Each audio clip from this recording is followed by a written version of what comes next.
The frost had no mercy that November morning in 1878, and neither did Ruby Keller's stubbornness. She was crouched beside the old bay mare in the gray pre-dawn light, fingers already numb to the second knuckle, wrestling with a harness that had decided overnight to split clean through at the breast collar. The leather had dried out and cracked, as leather did when a woman was too busy surviving to oil it proper, and now the stitching had unraveled like a poorly kept secret. Ruby could see the split clearly enough. She could also see that her fingers were not cooperating, that the all she'd fetched from the barn kept slipping on account of the cold, and that the thread she'd soaked in beeswax the night before had gone stiff as wire in the 20-degree air. None of that was going to stop her. Ruby Keller had been widowed 14 months ago when James Keller took a fever from a wound he'd refused to have properly seen to, and in those 14 months she had learned that the world did not slow down for grief. The wheat still needed cutting, the barn roof still needed patching, the well rope still frayed, and the harness still split, and none of it gave a single thought to the fact that she was 28 years old and alone on 40 acres outside of Laramie, Wyoming territory, with a 7-year-old boy named Ellis and a stubbornness that ran bone deep. She pressed the awl through the leather again, felt it bite, and began working the wax thread through with stiff fingers. The mare, whose name was Cora, shifted her weight and exhaled a great white cloud into the cold air, regarding Ruby with the patient, large-eyed expression of an animal that had watched its owner suffer through worse. "I know," Ruby said to the horse. "I know, hold still." The sky was beginning to pale at the eastern edge, that particular shade of pewter that Wyoming mornings wore in late November before the sun bothered to show up. The Laramie Range was a dark smudge to the west, and the open plain between here and town was empty and still, the buffalo grass gone silver-white with frost that crunched underfoot. Ruby had been up since 4, had already fed the chickens and milked the one remaining cow and gotten Ellis's breakfast set to warm on the back of the stove. She needed to get into Laramie by mid-morning.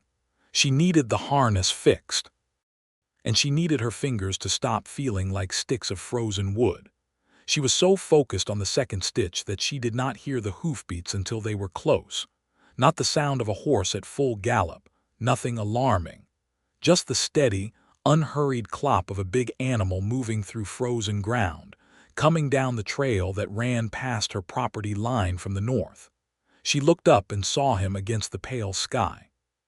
The man on the horse was large in a way that had nothing to do with the thick canvas coat he wore.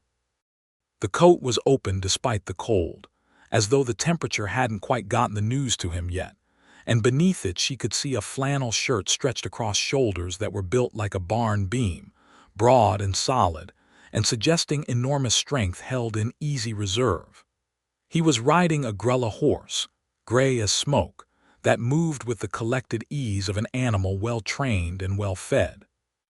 The man's hair was dark and touched his collar, longer than town men wore theirs, and he had a beard that was close-trimmed and shot through with dark, and a jaw that looked like it had been carved from the same granite that made up the mountains to his west.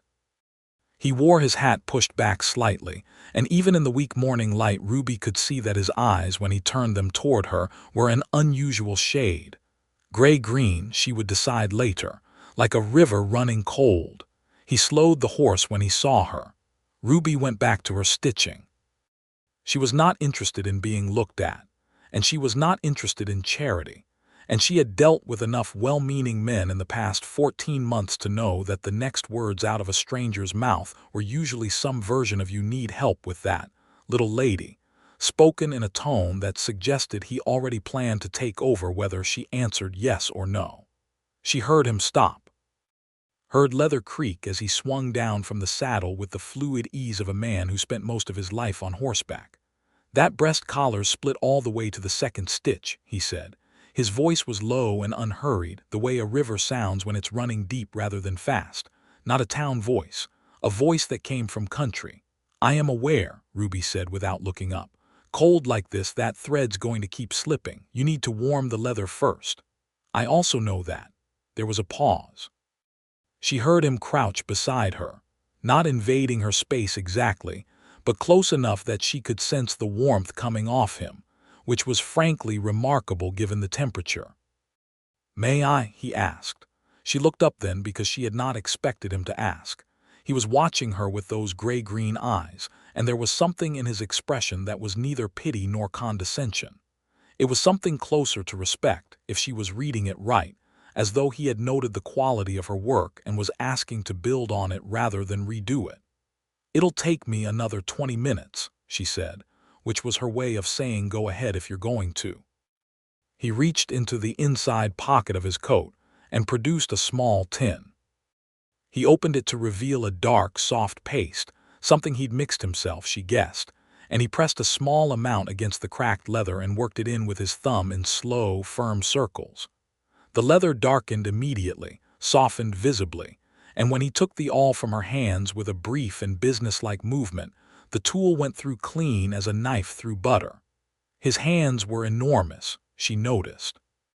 The knuckles were scarred in the way of a man who had done physical work his entire life, and the forearms below his rolled-back cuffs were corded with muscle that moved under his skin like rope under canvas. He worked quickly, not showy about it, just efficient and sure, and he stitched the breast collar with a double-loop cross-stitch that was actually better than the original work. Ruby had opened her mouth twice to tell him she had it under control. Both times he had moved to the next step before the words could form, not impatiently, just as though they were working together on something that needed doing, and there was no point in arguing about it while it was getting done. By the time she had fully organized her objection, the harness was fixed. He set it down on the fence rail, tested the stitching with a hard pull that would have unseated a lesser repair, and stood up to his full height, which was considerable. "Boone Stone," he said, and he held out his hand. She looked at the hand. It was still warm from the work, or maybe just warm on account of the man attached to it. "Ruby Keller," she said, and shook it. His grip was firm and brief and entirely respectful. "You're the Keller place," he said. It was not quite a question. "I am." He looked at the house, the barn, the 40 acres spreading out behind it in the frost-pale morning. His expression did not change, but something moved through it, some private assessment. "I'm heading up to the Larson trading post," he said, "past the ridge, passing through from where? Wind River Range mostly." He tilted his head toward the mountains at his back. "I trap through winter, come down to trade in spring and fall, sometimes midwinter if the stores run low. A trapper." That explained the pack on the Grulla's rump and the way he moved, which was different from ranch men and different from townsmen, the movement of a man accustomed to terrain that did not accommodate carelessness. "Well," Ruby said, and she was surprised to find that she did not want the conversation to end quite yet, which was an unfamiliar sensation. "Thank you for the harness. Good work already in it," he said, which she understood was a compliment on her attempt. "Just needed warming." He touched the brim of his hat, turned back to his horse, and she watched him swing up into the saddle with that same unhurried ease. He turned the Grulla north without looking back, and within 2 minutes the trail had taken him around the bend of frostbitten cottonwoods and he was gone. Ruby stood in the cold for a moment, the fixed harness in her hands, and thought about gray-green eyes. Then she went to put the harness on Cora, because she had a trip to town to make. Laramie in 1878 was a town in the process of deciding what it wanted to be. The railroad had come through in 1868, and the 10 years since had layered new construction over the old roughness without entirely smoothing it out. There were proper storefronts on 2nd Street now, a bank, a doctor's office, a ladies' goods shop that Ruby sometimes allowed herself to browse without buying, and the Albany County Courthouse that had been built with an ambition the territory's population hadn't quite grown into yet. But there were still men who wore their guns low on their hips, and there were still saloons on every third corner, and there were still the particular tensions that ran underneath frontier towns like underground water, always present, only sometimes visible. Ruby tied Cora to the rail outside Meredith's general store and went in to price flour and lamp oil, which she could afford, and to price the new plow blade, which she could not, and to feel the specific weight of that particular arithmetic that single women on the frontier carried everywhere they went. Meredith herself was a large, cheerful woman of 50 who had outlasted 2 husbands and showed no particular inclination toward acquiring a third. She liked Ruby, which Ruby knew because she had once told her so directly, which was Meredith's way. "You look cold," Meredith said. "It is cold. Harness still giving you trouble. I heard you were wrestling with it this morning." At Ruby's expression, Meredith laughed. "Pete Garrison saw you on the road. He tells everyone everything, you know that." "A man came by and fixed it," Ruby said, and she didn't know why she said it the way she did, the way you mentioned something you've been thinking about. Meredith's eyebrows went up in the way of a woman whose information-gathering instincts were finely tuned. "What man?" "Mountain man. Said his name was Boone Stone." Something crossed Meredith's face. Recognition and something warmer than that. "Boone Stone. Now there's a name I haven't heard in a while. He used to trade here 3-4 years back. Big man. Very. Dark hair, eyes that look like they can't decide if they're gray or green. Those would be the ones." Meredith was quiet for a moment, arranging items on the counter with the careful deliberation of a woman choosing her words. "He's a good man," she said at last. "One of those that's harder to find than you'd think." Ruby bought her flour and her lamp oil, and did not buy the plow blade, and drove home in the late afternoon with the sun falling sideways and golden across the frozen plain, thinking about what constituted a good man, and whether that category had any practical relevance to her present circumstances. It was Ellis who saw Boone Stone again first, which was fitting, because Ellis saw everything. He was 7 years old and solemn in the way of children who have learned that the world can change without warning, and he had his mother's dark hair and his father's quiet watchfulness, and he spent a great deal of time outdoors regardless of the temperature because the outdoors, in his estimation, was where interesting things happened. The interesting thing happened on the morning of the second day after Ruby's trip to town, when Ellis came into the kitchen with his boots already on and announced that there was a man fixing the north fence line. Ruby set down her coffee. "What man?" "Big one.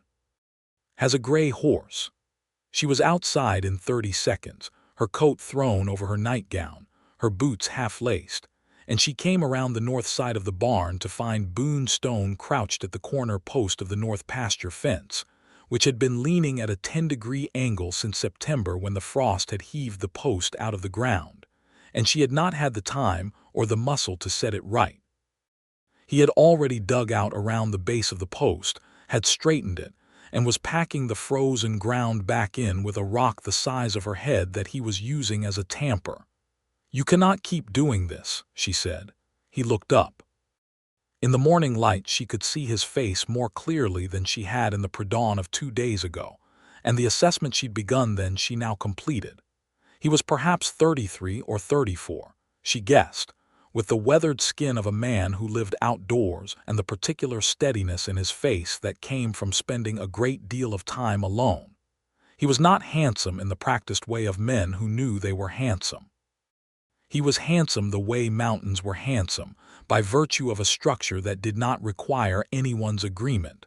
"Saw it from the road," he said. "Post like that catches enough wind this winter, it'll pull 3 more sections with it. I know that. I had the tools already out." Ruby crossed her arms over her coat, which was covering her nightgown, which was a detail she was trying not to think about. "Mr. Stone, I appreciate the harness, but I am not the kind of woman who needs—" "I know you're not," he said, and he said it simply and directly and without any implication that he found her independence inconvenient. He stood up, and the post stood perfectly vertical, set solid as it had ever been. "I'm not fixing it because you can't. I'm fixing it because I was here and it needed doing." She stared at him. He wiped his hands on his canvas trousers and looked at the post with the satisfaction of a man who had completed a task that needed completing. "I'm passing through again," he said, "headed back to the range. You were at the trading post yesterday, day before. Larson didn't have what I needed, came into town for it." He looked at her then, and it was not quite a casual look. "Meredith sends her regards. You saw Meredith. She had what I needed." He began gathering his tools, moving with the unhurried economy of a man who had never in his life done anything in a hurry that didn't need to be done in a hurry. "She mentioned you." Ruby felt heat come to her face despite the cold, which was both annoying and informative. "Did she? Said you were doing this place alone. Said you'd been doing it alone for over a year." He looked at her again, and this time the gray-green eyes held something that was careful and considered. "Said you were the kind of woman who'd freeze her hands off before she'd ask for help. Meredith talks too much." "She talks exactly the right amount," Boone said, which was said without humor but not without warmth. He tied his tools back onto the Grulla's pack, and Ruby stood in the frost watching him with her arms crossed and her coat over her nightgown and something happening in her chest that she did not immediately have a name for but that she recognized as being dangerous in the specific way that things were dangerous when they could change your life. "Mr. Stone," she said before she decided to speak. He paused, one hand on the saddle. "I have coffee on," she said, "if you want it before you go." The look that crossed his face was not the look of a man who had expected to be asked, and that unexpected quality of it, that slight widening of those unusual eyes, was something she found she wanted to look at a while longer. "I'd be obliged," he said. Ellis had been watching from the barn door and now came forward with the particular gravity of a 7-year-old performing an introduction he considered important. "I'm Ellis Keller," he said, and held out his hand the way James had always taught him, straight and firm. Boone Stone crouched down, which brought him to something approaching Ellis's height but still not quite, and shook the small hand with complete seriousness. "Boone Stone," he said. "Good to meet you, Ellis." "Is that a Grulla?" Ellis asked, pointing at the horse. "It is. Name's Vesper." "Why Vesper?" "Because I found him at evening. Vesper means evening." Ellis considered this with the depth of consideration he applied to information he planned to keep. "Did you catch him yourself?" "Wild horse, yes. Up near the Sweetwater River 4 years ago." Ellis looked at the horse with an expression that had something close to reverence in it, and Boone looked at Ellis with an expression that had something close to warmth in it, and Ruby watched both of them from the barn door and felt something settle in her chest in a way that was both comforting and terrifying. The coffee was strong and black, the way it got when you were busy and forgot to watch the pot, and she offered it with the honesty of a woman who did not apologize for the quality of things she hadn't had time to do right. Boone drank it without comment, which she appreciated. They sat at her kitchen table, which was a plain pine table with 4 chairs and a lamp in the center, and the marks of 7 years of meals along its surface. Ellis sat across from Boone and asked him questions about trapping and the Wind River Range with the focused intensity of a boy who had not had an adult male to talk to in over a year, and Ruby watched her son's face come alive in a way she hadn't seen in a long time, and she pressed her finger against her coffee cup and kept her expression neutral because she was not ready to feel whatever she was feeling. "Do you see bears?" Ellis asked. "Grizzlies, some. Black bears more often." "What do you do if a grizzly comes at you?" "Make yourself big, make a lot of noise, and if it keeps coming you hope your rifle's loaded." "Have you ever had to shoot one?" "Twice." Boone paused. "First time the bear came off better than me. I still have the scar." Ellis's eyes went wide. "Where?" Boone pulled up his left sleeve without ceremony and showed the boy the long, pale ridge of scarring that ran from his elbow toward his forearm, the kind of scar that told a story of something that had hurt a great deal and healed slowly. Ellis reached out and touched it with one finger with the gravity of a child handling something significant. "Does it still hurt?" "Only in cold weather. It's cold today." "It is." Ellis looked at the scar for another moment, then at Boone's face. "My father died," he said in the direct way children announced large things, 14 months ago. There was a silence that had weight in it. "I know," Boone said quietly. "I'm sorry about that, Ellis. He was sick. He got a cut from the plow that went bad." Ellis said it with the flatness of a fact that had been processed over many months, the emotion worn smooth by repetition. "Mama fixes everything now. She fixed the harness herself before you came. I could see she'd done good work on it, Boone said. Ellis looked at his mother, and in his 7-year-old face was something Ruby recognized as love mixed with worry, the worry of a child who understood more than you wanted him to. "She works real hard," he said. "I can see that too," Boone said, and when he looked at Ruby then it was with a directness that she chose to meet, though it cost her something. Boone Stone left an hour later, heading north toward the mountains, and Ruby stood on the porch watching the Grella disappear into the distance and told herself not to be foolish, because she had a farm to run and a son to raise and 14 months of rebuilding a life that had been broken apart, and she did not have time or room for a mountain man who passed through on his way somewhere else. She told herself this clearly and firmly and went back inside to her work. She thought about him for the rest of the week.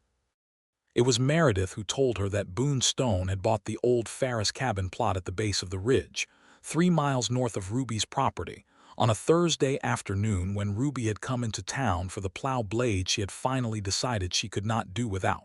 "Bought it," Ruby said. "He's building here. Bought it 2 days ago."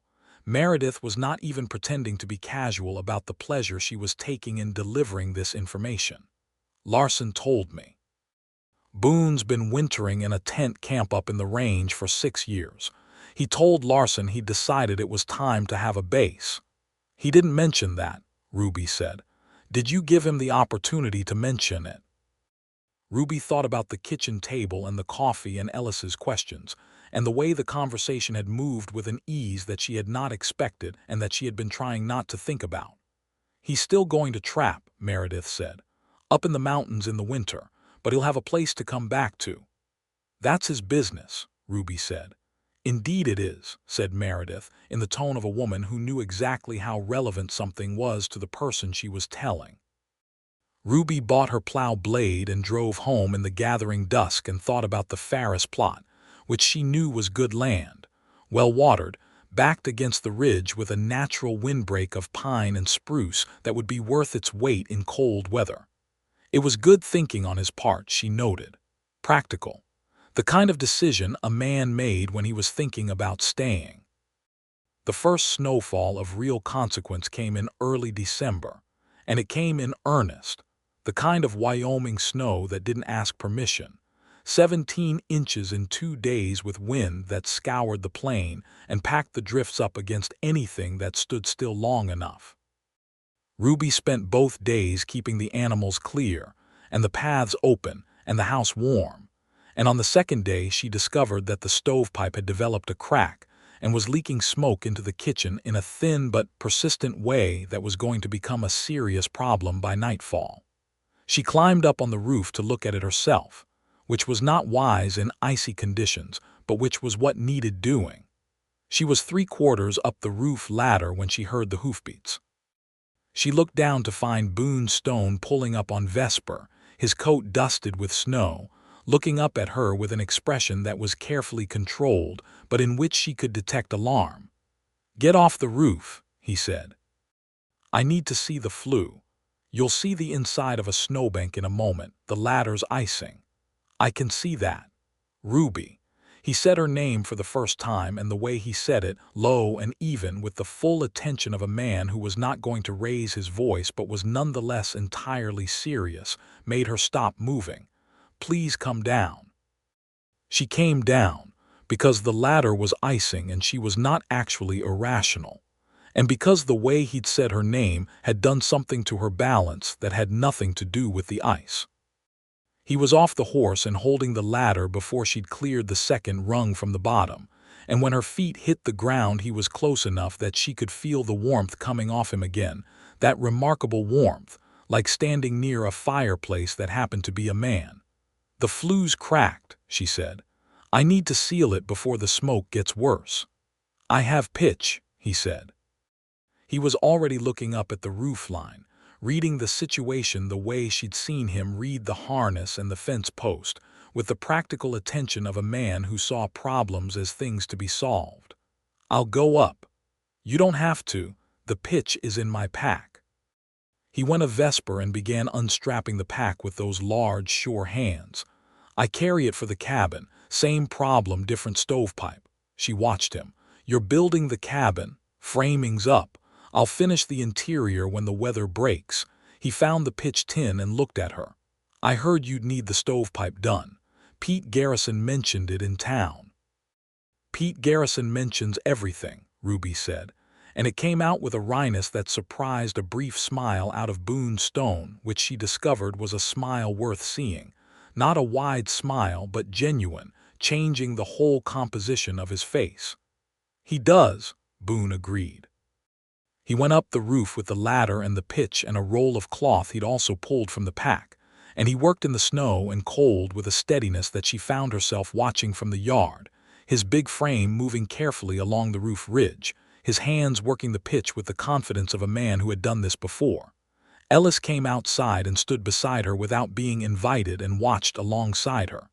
"He's not scared up there," Ellis observed. "No," Ruby agreed. "He's good at fixing things." "He is." Ellis was quiet for a moment.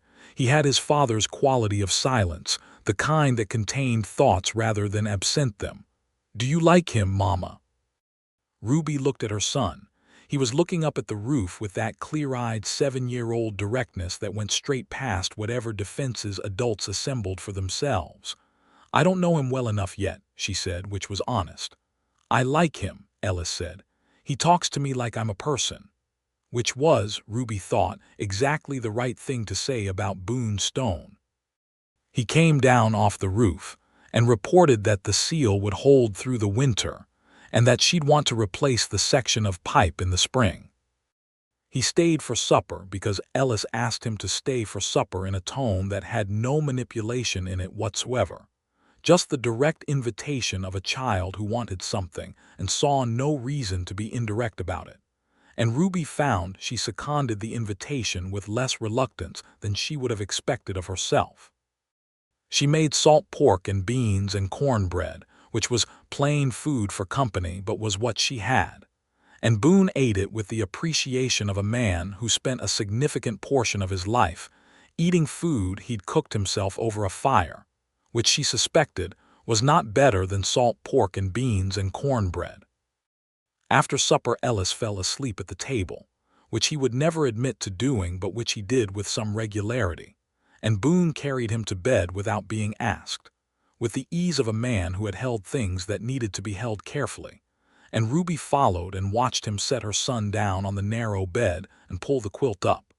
And she had to look away because what she felt when she watched that was something she was not prepared to examine in Boone Stone's presence. They sat at the cleared table afterward with the lamp between them, and the wind moved around the house outside, and the stovepipe was quiet and sealed, and the fire was warm, and neither of them spoke for what was a long time. "How long have you been in the mountains?" she asked at last. "Since I was 19. He turned his coffee cup in his large hands, studying it. "I came west from Missouri with my uncle. He trapped, taught me everything. When he went back east, I stayed." "You've been alone up there for 15 years. "Mostly," he looked up. "I had a partner for a few winters, Amos Birch, good man. He moved down to Colorado Territory, started a ranch." A pause. "I didn't mind the alone, mostly. The mountains ask a different kind of attention than people do. But you decided to build down here." "I did." He looked at her steadily. "Some things change." The fire crackled. Outside, the wind had settled to a hum. "James died the way they die out here," Ruby said, which was not something she'd planned to say. "Too stubborn to go to the doctor in time. I knew for 2 weeks it was bad and he wouldn't hear of it." She pressed her lips together. "I've been angry at him for it, which isn't fair, and I've known that, and I've been angry anyway." Boone didn't offer platitudes, which she would have hated. He just listened, those gray-green eyes steady, giving her space to finish the thought. "I loved him," she said. "I want to be clear about that. It was a real marriage and a good one for most of it, but I have been alone for 14 months and I have 40 acres and a 7-year-old and I am not sure what I am building toward." She looked at the lamp flame. "I am not a woman who needs to be told what to do with her own life. I've proven that to myself this year." "You have," he said, loudly. She looked at him sharply and found that very slight smile again. "I'm not here to tell you what to do with your life," he said. "I don't have that kind of ambition." "Then what kind do you have?" The question sat in the air between them, and he looked at her for a long moment with the full attention of those unusual eyes. "The kind that involves being near enough to help when the harness splits," he said quietly. "If that's agreeable." It was not a declaration. It was not a proposal. It was something more careful and more honest than either, and Ruby looked at it the way she looked at the qualities of a piece of land she was considering, with the patient, open attention of a woman who had learned to tell good ground from poor. "That might be agreeable," she said, "if it doesn't come with instruction." "It doesn't," he said. "I fixed the fence because it needed fixing." "Not because you couldn't. I know that," she said. "That's why you're still sitting at my table." He left when the wind came back up, and the cold outside the door became an argument against staying longer, and Ruby stood on the porch in the dark after she heard Vesper's hoofbeats disappear northward, and she stood there for a minute in the snow and cold, and felt something that had been closed and cautious in her chest open, just a small amount, the way a window opens to test the air before you commit to letting it in. December moved through its cold paces, and Boone Stone came by twice more before Christmas, once to help her move the hay stored in the north end of the barn to a drier position when the roof began to drip, and once just to stop, which he did without particular explanation, and she offered coffee, which he accepted without particular explanation, and they talked for 2 hours about things that had nothing urgent in them. About the mountains in winter, and about Ellis, and about James's original plans for the farm, and about what she thought might grow well in the south pasture come spring. He talked about the mountains the way people talked about beloved things, with a particular care, and she learned that he had seen elk migrations and wolf packs, and one full solar eclipse from a ridge above 10,000 feet that he described without drama, in a way that somehow conveyed that it had been one of the most extraordinary things he'd ever witnessed. She learned that he read, which surprised her, or at least it surprised her until he mentioned that you had a great deal of time in a mountain camp during storms, and that books were among the most useful things he carried. She learned that he was not a man who said more than he meant, which made what he said worth listening to. She told him about Ohio, where she'd grown up, the youngest of 4 children on a farm that never quite made enough, and about coming west with James at 23 because they'd had nothing to lose and everything to prove, which had seemed romantic at 23, and had felt considerably more complicated at 25 when the reality of Wyoming territory's first winter set in. "Did it deliver?" he asked. "What you came out here to prove?" She looked at the window, beyond which the Wyoming plain lay white and cold under a winter sun. "Different things than I expected," she said. "I proved I could do more than I thought. James proved he could do less than he believed. We were, on balance, probably better suited to this life than most who try it, and still it nearly beat us." She paused. "It did beat him, I suppose, in the end." "Does the farm feel like yours now?" Boone asked. "Or still like his?" It was a precise question, and she sat with it before answering. "It felt like his for the first 6 months after, like I was caretaking something that belonged to someone else. Then it started feeling like mine." She looked at her hands, which bore the evidence of that year in their roughness and their strength. "Now it feels entirely mine, and I'm not sure what to do with that feeling." "Build on it, I'd think," he said. She looked at him. "You've got 40 acres and you've kept them," he said. "That's the foundation. The building is the next part. You sound like you know something about foundations." "I'm building a cabin," he said with that almost smile. "Literally." She laughed, which surprised her, the full genuine laugh of a woman who had not laughed unreservedly in a year. And she saw something change in Boone Stone's face when he heard it, something that moved through those gray-green eyes and settled into his expression. And she understood in that moment that he was not, in fact, in any way indifferent to her. Christmas came and went in the plain and practical way of frontier Christmases, and Ruby made Ellis a carved horse from a piece of pine she'd been working on for 2 months, and Ellis gave her a braid he'd made from Cora's mane hair, which he presented with a seriousness that made her want to weep with love for him. Boone Stone appeared on Christmas afternoon with a smoked turkey and a book for Ellis, a natural history of North American animals with hand-drawn illustrations that Ellis immediately became entirely absorbed in, and a small bottle of rose oil for Ruby, which was such an unexpected thing, such an entirely impractical and personal and thoughtful thing, that she stood at the door holding it for a moment before she could speak. "Meredith helped me choose it," he said, which was probably true but which did not change the fact that he had thought to choose it. "Come in," she said. "Please come in." He stayed through supper and through the evening, and Ellis fell asleep against his arm while being shown the illustration of the grizzly bear, and Ruby watched the firelight move across Boone's face while he carefully, so carefully, laid her sleeping son down along the settee and covered him with the quilt without waking him. And the tenderness of that gesture was so uncomplicated and so genuine that she felt it press against the inside of her chest like something trying to get out.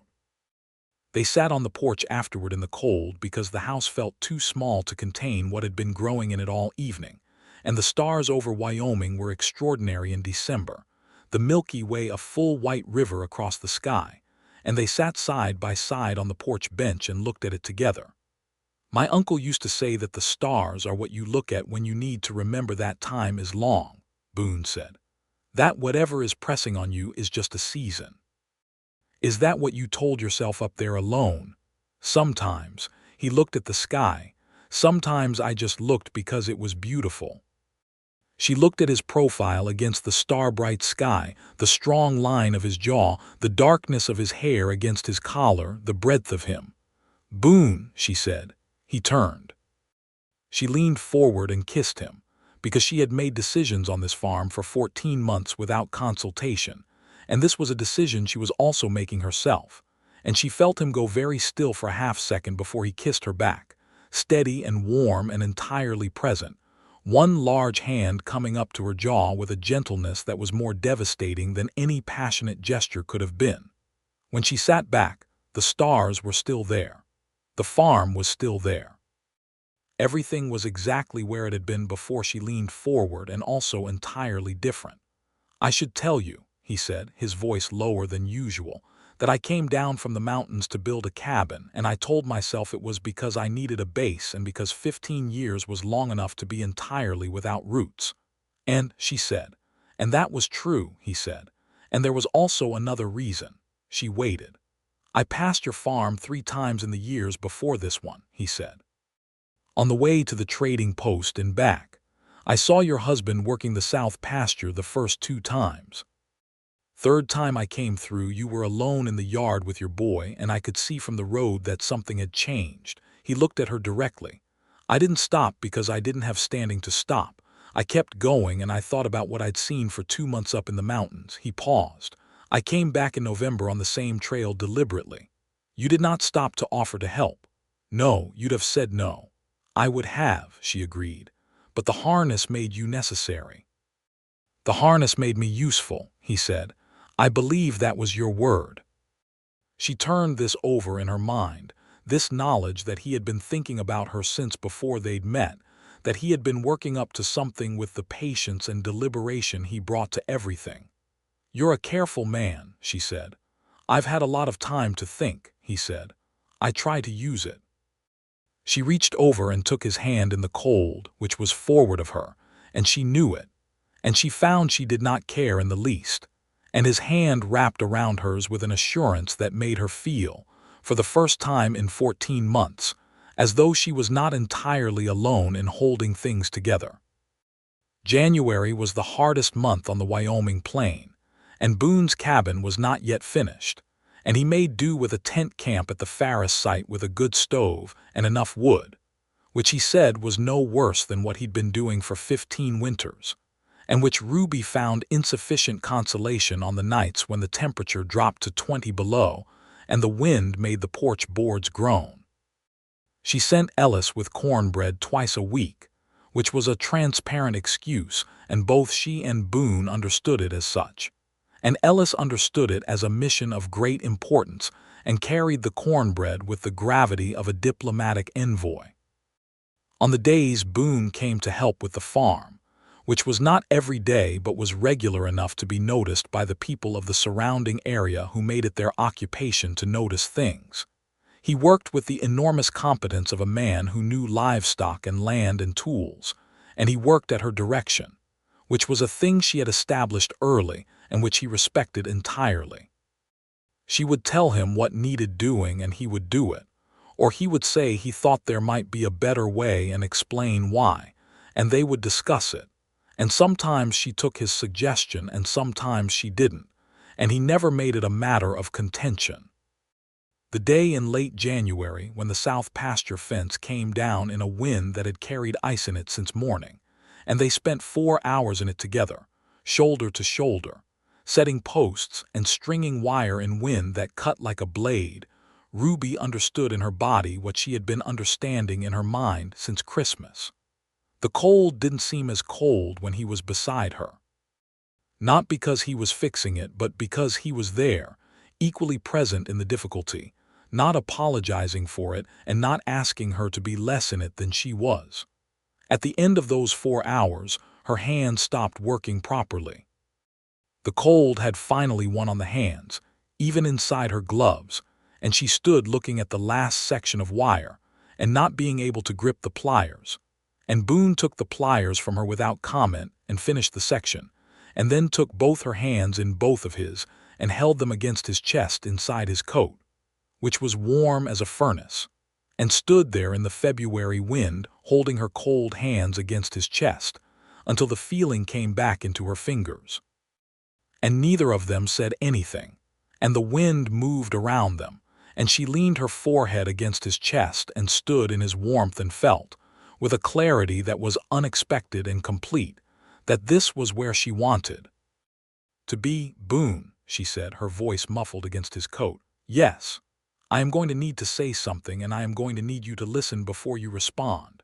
She felt him take a slow, deliberate breath. "All right." She stepped back just far enough to look up at him. His face was reddened from the cold, his hair blown sideways by the wind, his eyes on her with that steady, gray-green attention. "I am not the same woman I was when James was alive," she said. "I was good in that life, and I built things in it, and I loved him genuinely. But I am different now, and this farm is mine in a way nothing was mine before, and Ellis is mine, and the way I have managed this year is mine, and I am not looking to have any of that replaced or taken over or managed. Are we clear on that?" "We are," he said. "I am also," she continued, with somewhat less composure than she had started with, "finding myself very much in love with you, which is inconvenient and which I did not plan, and which I would appreciate you doing something about at a time of your choosing before I lose my composure entirely in a frostbitten pasture." Boone Stone looked at her for a long, unhurried moment in the way he looked at everything, with full, careful attention. "Ruby Keller," he said, "I have been in love with you since I watched you try to stitch a split harness at 4 in the morning in the frost with frozen hands, and I would very much like, with your permission, to ask you to marry me at a time of my choosing, which is now, if you're willing to hear it." "I'm willing," she said. "Will you marry me?" "Yes," she said without hesitation, which surprised her and also did not surprise her at all. He kissed her in the broken fence pasture in the January wind with the ice still in the air, his cold hands cupping her face, and she kissed him back with everything that 14 months of rebuilding and grief and stubbornness and newfound strength had made her into, and the Wyoming plain lay white and indifferent around them, and neither of them cared in the slightest. Ellis received the news with the solemnity of a boy who had been thinking about it already. "Are you going to live here?" he asked Boone, when they told him that evening at the supper table with the lamp lit and the stove warm and the smell of cornbread still in the air. "If your mother will have me," Boone said. He had made a point of waiting for Ellis's opinion rather than assuming it, which Ruby had noted and loved. Ellis looked at his mother. He looked at Boone. He looked at his cornbread. "The north fence post you fixed," he said with complete gravity. "It's still straight." "It is," Boone agreed. "My father set that post 3 years ago and it was never straight, not once." Good earth there, Boone said. Just needed to go in deep enough. Ellis chewed his cornbread. You can live here, he said, with the gravity of a man granting a land right. I think that would be all right. Ruby looked at her son and thought her heart might simply exit her chest from sheer fullness. They were married in March, when the worst of the winter had broken and the first tentative green was suggesting itself in the south pasture grass, in a ceremony at the Laramie courthouse officiated by the Justice of the Peace, with Meredith as witness and Ellis in his best shirt standing beside his mother with a seriousness that made everyone in the room want to smile and know they shouldn't. Meredith cried, which she would deny until the end of her days. The night after the ceremony, after Ellis was in bed and the farm was quiet, Ruby and Boone sat on the porch in the March cold with a blanket over both their laps and the stars beginning to come out one by one, and she thought about what she had been afraid of and what she had risked and what she had found, and she leaned against the solid warmth of him and listened to the farm settle into the night. "The cabin," she said. "The Ferris place. I'll finish it." He had his arm around her, his hand warm through the blanket. "Could use it for storing equipment, or we rent the plot when it's done. It's good land." "It is good land. You have good instincts for land." "I've been looking at land my whole life," he said. "Some of it you're born with." She tipped her head back to look at the sky. The Wyoming stars were doing their thing again, relentless and magnificent. "Thank you," she said. "For what?" She considered how to say it. "For not making me feel smaller when you helped. For fixing the fence because it needed fixing and not because you thought I couldn't." She paused. "For asking before you fixed the harness." He was quiet for a moment. "You'd have frozen your hands off." "Probably," she admitted, "but the asking mattered." "It always does," he said. Spring came in with the particular drama that Wyoming springs had. Alternating warm days that smelled of mud and sage and snowfall that reminded you that April in the territory was not to be trusted. And on the farm things came alive with the energetic insistence of things that had been waiting. The south pasture came up greener than it had been the previous year, and Boone said it was because the fence had kept the elk out all winter, which was a practical observation, and also felt like a small gift from the repaired fence itself. They acquired 2 more horses, a cow, and an argument about chickens, in which Ruby's position was that they needed more chickens and Boone's position was that they had sufficient chickens, and that Ruby's definition of sufficient was more expansive than his own. The argument was conducted with humor and concluded with 7 additional chickens, a compromise that satisfied neither of them completely and both of them reasonably. Boone's cabin on the Ferris plot was finished by June, and it was good building, the kind that showed the steady, careful hand that had made it, and they decided to let it to a young couple newly arrived from Nebraska who needed a start, and the rent from it contributed enough to buy the new plow blade Ruby had wanted since November. Ellis and Boone developed, with the organic slowness of genuine things, a relationship that had its own particular texture. Boone taught the boy to track, which Ellis pursued with an intensity that suggested a natural gift for it, and Ellis taught Boone the names of the 40 acres, which places he called what and why, information accumulated over a 7-year-old's lifetime that formed a small, complete geography of a world he'd inherited from his father and now shared. Boone accepted this information with complete respect. He used the names Ellis had given the places. The big cottonwood at the property's north corner was Northy. The low spot in the east pasture where water collected was the pond even when it was dry. The rock outcropping behind the barn was the fort. He used these names naturally and without irony, and Ruby, overhearing this one afternoon, had to find something to do with her face. One evening in June, when the light was long and golden, and the air had the soft warmth that Wyoming summer gave you as an apology for everything else, Ellis came in from the yard where he'd been sitting with Boone and said, with his characteristic directness, "I told Boone he could be my father if he wanted." Ruby set down the dish she was washing. "What did he say?" She asked carefully. "He said that was the finest thing anyone had ever offered him." Ellis considered this. "He looked like he might cry a little. He didn't, but he looked like he might.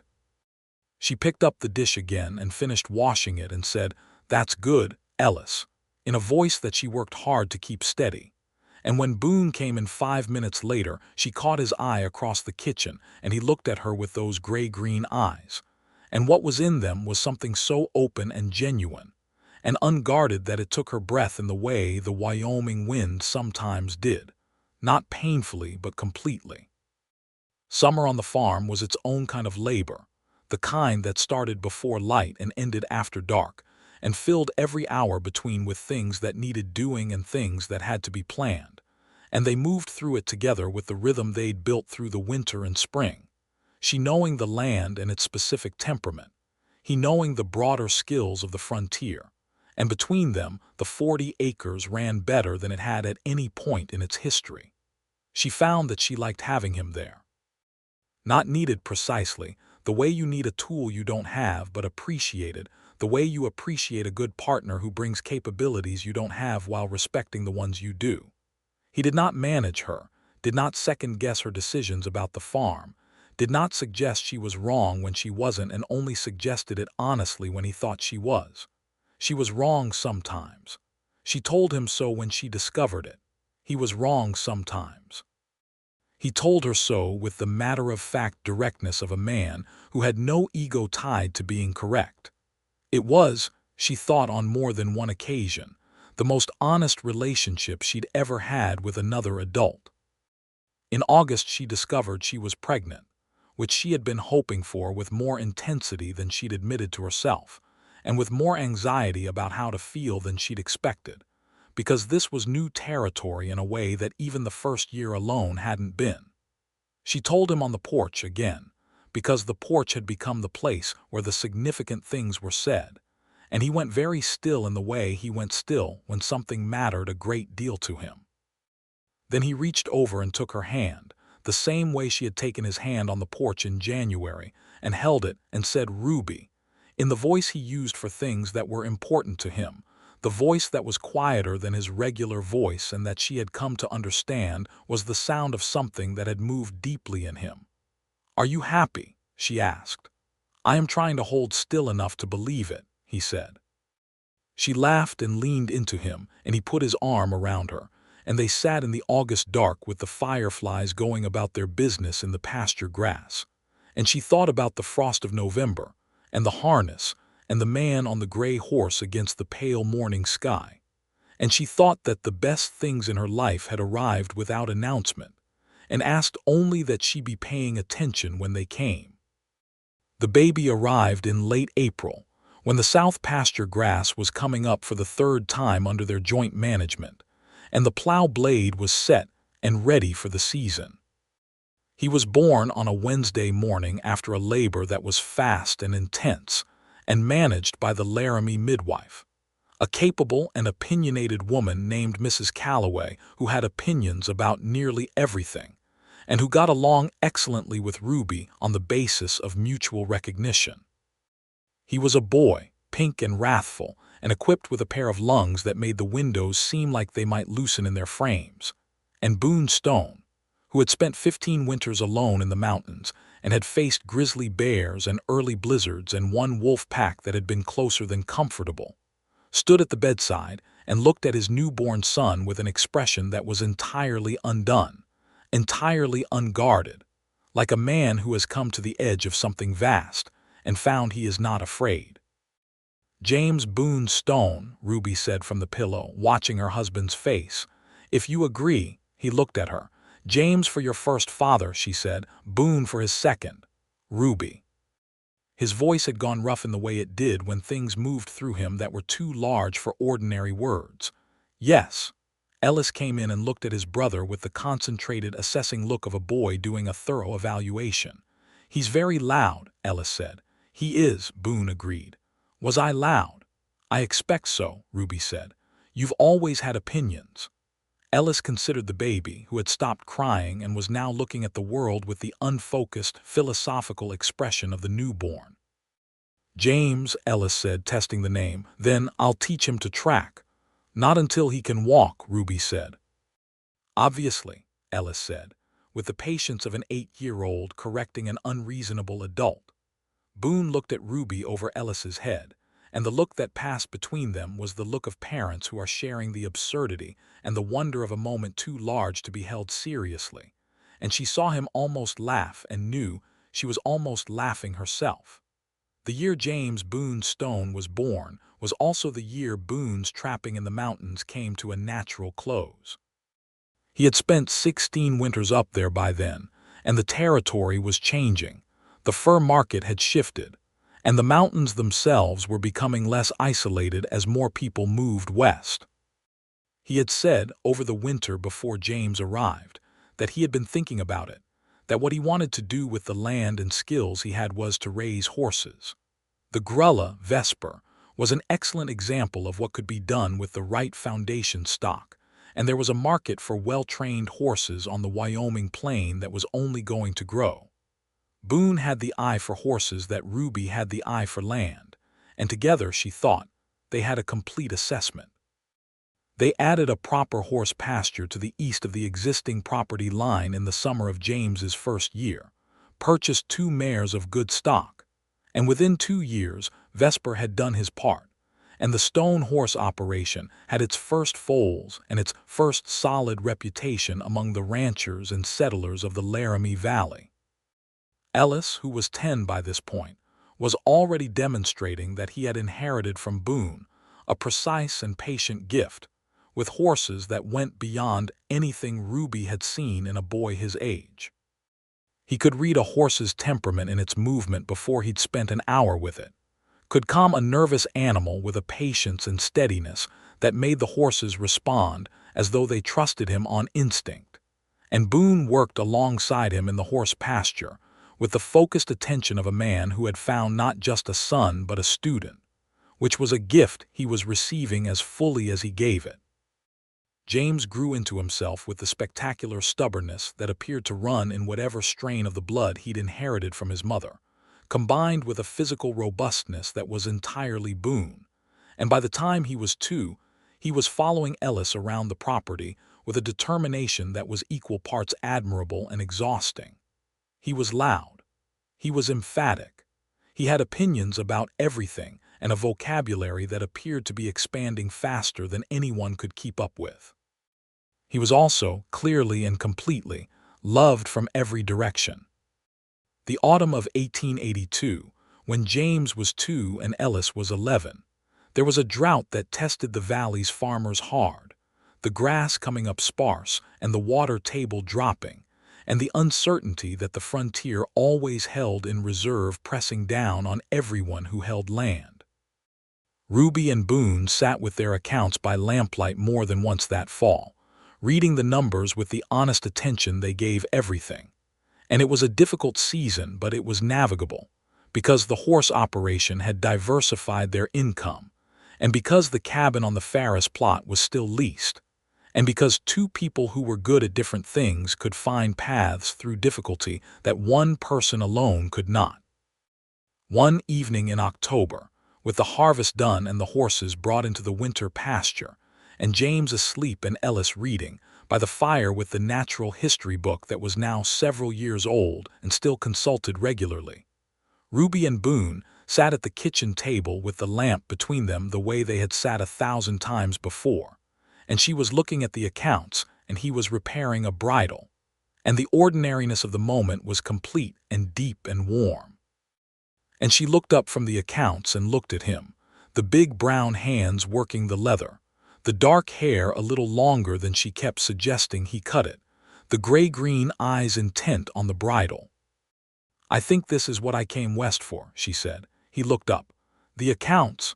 "No," she gestured, a small, encompassing movement that included the table and the lamp and him and the fire and Ellis and the sleeping 2-year-old and the 40 acres and the horse pasture.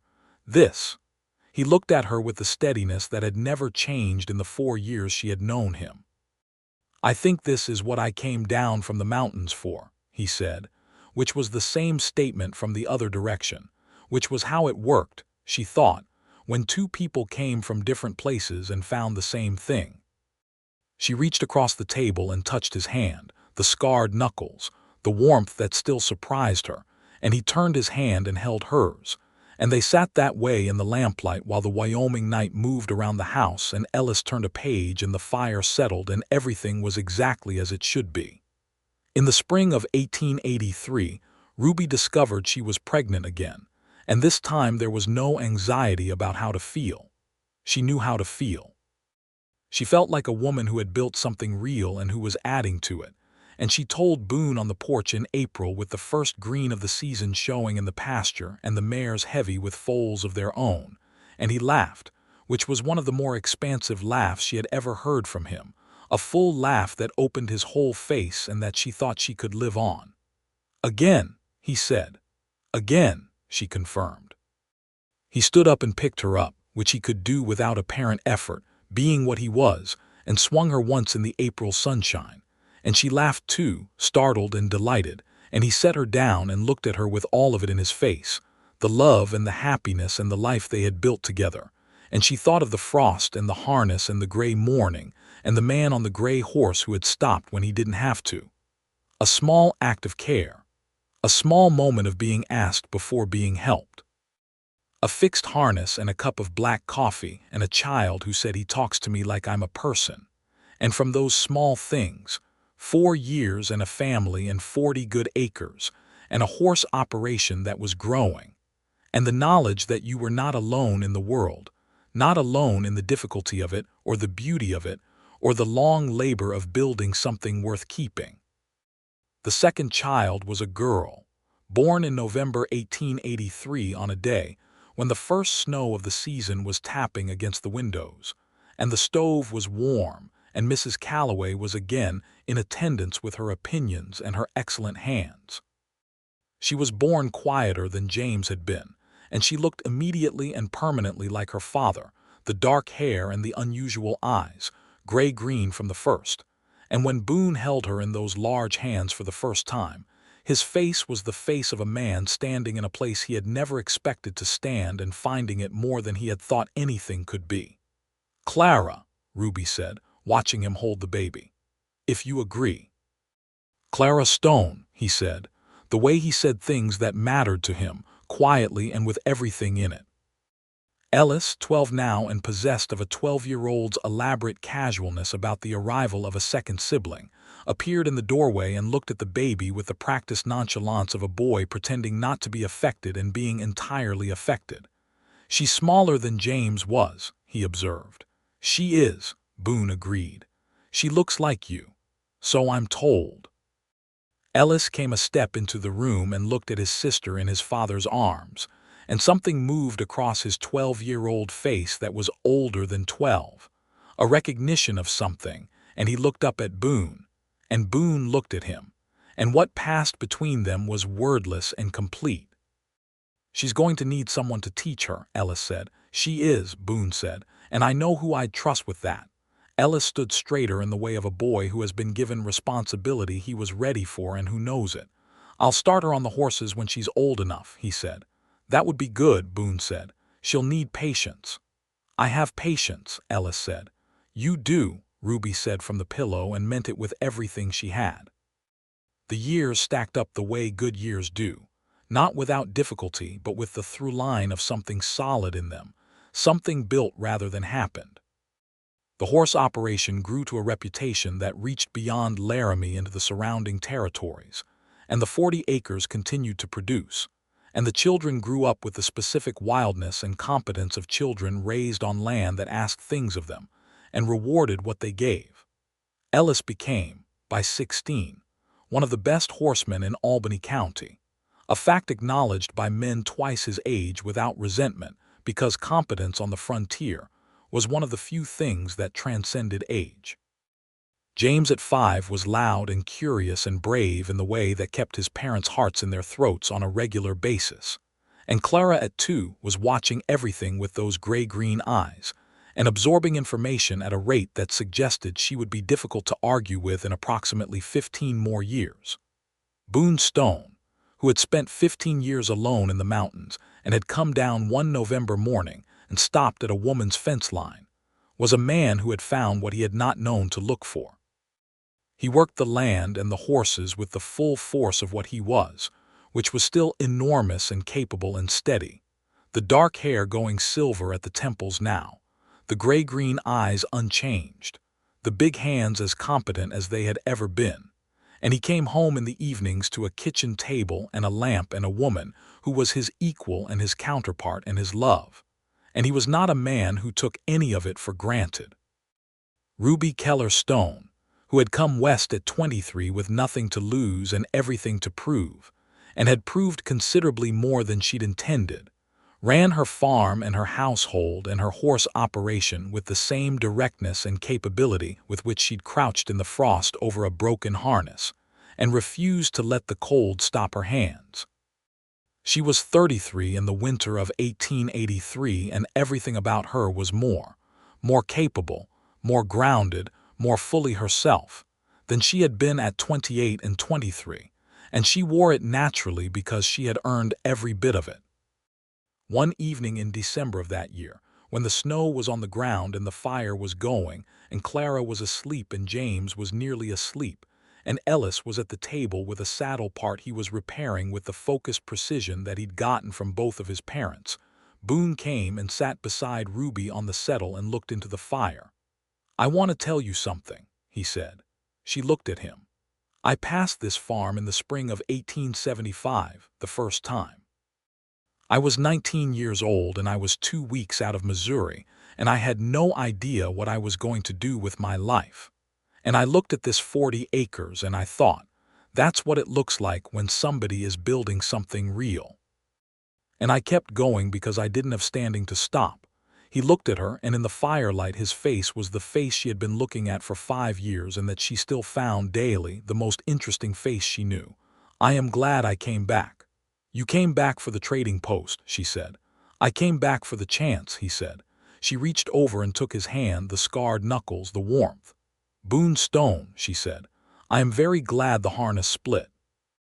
He turned his hand and held hers, and Ellis at the table made a small sound that was aimed at the saddle part, but that meant he had heard and was pretending he hadn't.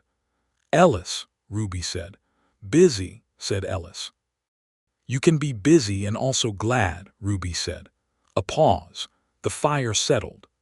"I am also glad," Ellis said to the saddle part, and the small smile that crossed his 15-year-old face was the smile of a boy who had a family and knew it and was, whatever he would admit to aloud, entirely grateful. The frost came again that December, as it always did, coating the buffalo grass and the fence posts and the barn roof in silver. And in the morning the farm woke up to it the way it always did, with the animals needing feeding and the paths needing breaking, and the work beginning before the light was full. Ruby was in the yard before dawn with Cora's successor, a bay mare named Penny who had the same large patient eyes, hitching the harness for the run into town. The harness was well maintained, had been well maintained for 5 years, oiled and checked and kept supple because she had learned the hard way and the lesson had taken. Boone came out behind her, coat open despite the cold, and she heard him cross the yard and felt him come to stand beside her. "The collar's good?" he asked. "The collar is perfect," she said. "I checked it last night." "You did?" He looked at it. "I taught you that." "You lent me the tin of paste," she said. "That is not the same thing as teaching me." "You took the lesson, which is the harder half." She looked up at him in the frost-pale morning, this man who was hers and had been hers and would be hers, broad and warm and wearing that almost smile, his breath misting white in the cold. "Go inside," she said. "It's cold." "I'll hitch the horse," he said. "I am hitching the horse." "You are," he agreed, and took the bridle from her hands with the easy certainty of a man who knew exactly when he was going to win an argument, and who had learned that the moments of pretending not to win were also a form of winning. And she let him, because the harness was going to get hitched either way and it was cold, and she preferred his warm hands to hers this morning, and there was nothing diminished in her for knowing what she wanted and saying so. He hitched the horse. She stood beside him in the frost. The sun was beginning to come up over the eastern plain, the same pewter shade that had been in the sky on a November morning 5 years ago when a man on a gray horse had stopped at her fence line and fixed her harness faster than she could argue. She thought about that now, the way you think about the small pivots that turn a life. A split breast collar, frozen hands, and all that kept slipping, and a man who had asked before he helped. "Ready," he said, stepping back from the horse. She gathered the reins. "Thank you," she said. He looked at her with those gray-green eyes, the same look he had been giving her for 5 years, the look that had all of it in it, the steadiness and the warmth and the love that had never in 5 years been loud about itself, but had never for a single day been absent. "Still, the finest woman I've ever seen crouching in the frost over a broken harness," he said.